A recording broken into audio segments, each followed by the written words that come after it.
In today's video, I'm going to teach you how to delete a column in Microsoft Lists. If you're cleaning up a list, removing outdated fields, or simplifying the way your information is organized, deleting an unused column can make your Microsoft list much easier to manage. I'll walk you through the process step by step so you can do it confidently and without confusion. To begin, go to your Microsoft Lists dashboard. This is the main area where all of your lists are displayed.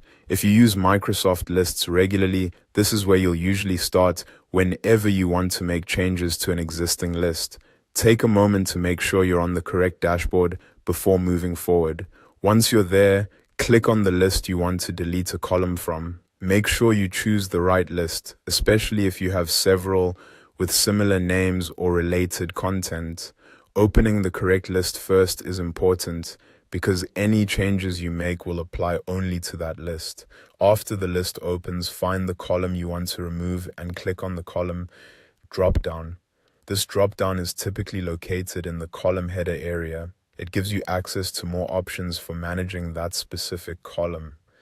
Be careful to select the exact column you want to delete, since removing a column can affect how your data is displayed and managed going forward. From the drop-down menu, click on Column Settings. This opens more detailed options related to that column.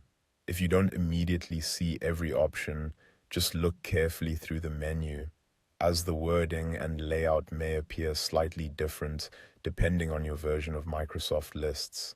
Next, click on Edit. This takes you into the settings page for that column where you can make changes to its configuration. This is the section where Microsoft Lists lets you manage the column more directly, including the option to remove it entirely. Finally, click on Delete. Once you do this, the column will be removed from your list. Before clicking Delete, it's a good idea to double-check that this is the correct column, since deleting it may also remove the data stored in that field. If the column contains important information, consider reviewing it first before continuing. And that's it. That's how to delete a column in Microsoft Lists. As a quick tip, it's always worth reviewing your list structure before deleting fields, especially if other people use the same list. Keeping your columns organized helps make your list cleaner, easier to read, and more effective to use.